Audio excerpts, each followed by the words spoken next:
समय की नाव, एक प्रेम कहानी। कहते हैं कुछ लोग हमारी जिंदगी में सिर्फ एक मौसम की तरह आते हैं, लेकिन उनकी यादें वो उम्र भर का मौसम बन जाती हैं। पहली झलक, बनारस का घाट। सुबह की पहली रोशनी गंगा की लहरों पर झिलमिला रही थी। घाट पर एक नौजवान बैठा था, आरव, एक उभरता हुआ चित्रकार जो घाट की हलचल, संतों की भंगिमा और गंगा की शांति को अपने स्केचबुक में उतारता। उसी घाट पर आए एक लड़की, वेदिका। उसकी चाल में ठहराव था, आंखों में गहराई और चेहरे पर एक थकी सी उदासी। उसने आरव की ओर नहीं देखा, पर आरव की नजर उससे हट नहीं रही थी। वेदिका चुपचाप घाट की सीढ़ियों पर बैठ गई, गंगा की ओर देखती रही।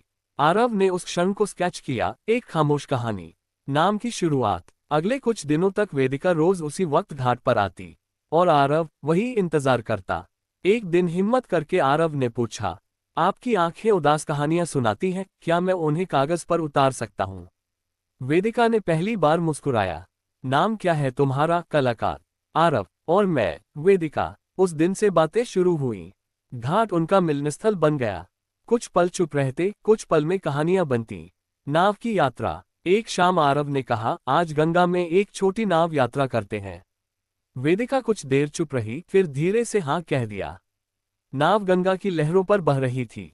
दोनों शांत थे। आरव ने उसकी हथेली अपने हाथ में ली। अगर वक्त यहीं रुक जाए तो? वेदिका ने कहा, वक्त कभी किसी के लिए नहीं रुकता आरव, लेकिन दिल, वो किसी एक पल में ठहर सकता है। उस शाम गंगा की लहरों ने दो दिलों को करीब लाया। राज का खुलना। अगले दिन वेदिका नहीं आई, फिर दूसरा, तीसरा दिन भी नहीं। हफ्ते बाद आरव ने वेदिका को घाट के पास एक वृद्धाश्रम के बाहर देखा। वेदिका। उसने चौंक कर देखा, तुम यहाँ? वेदिका की आंखें भर आईं। आरव, मैं कैंसर से जूझ रही हूँ, आखिरी स्टेज है। डॉक्टरों ने कहा कुछ महीने, इसलिए बनारस आए, मोक्ष की तलाश में। आरव चुप हो गया। तुमसे दूर रहना जरूरी था, ताकि तुम बांध ना जाओ मुझसे। आरव ने उसका हाथ थामा, अगर बंध ही गया हूं तो? अधूरा वादा। वेदिका की हालत बिगड़ती गई, लेकिन आरव हर रोज उसके लिए कुछ स्केच बनाता, उसकी मुस्कान, उसकी चुप्पी, उसकी आंखों की गहराई। एक दिन वेदिका ने कहा, मेरे जाने के बाद इस नाव की एक पेंटिंग बनाना, जिसमें हम दोनों हों, और गंगा का वो किनारा जो कभी नहीं आता। वेदिका चली गई, शांत, मुस्कुराते हुए। अमर तस्वीर। आज भी बनारस के घाट पर एक प्रदर्शनी लगती है, वेदिका की आंखों से देखी दुनिया। और उस प्रदर्शनी में एक चित्र सबसे खास होता है।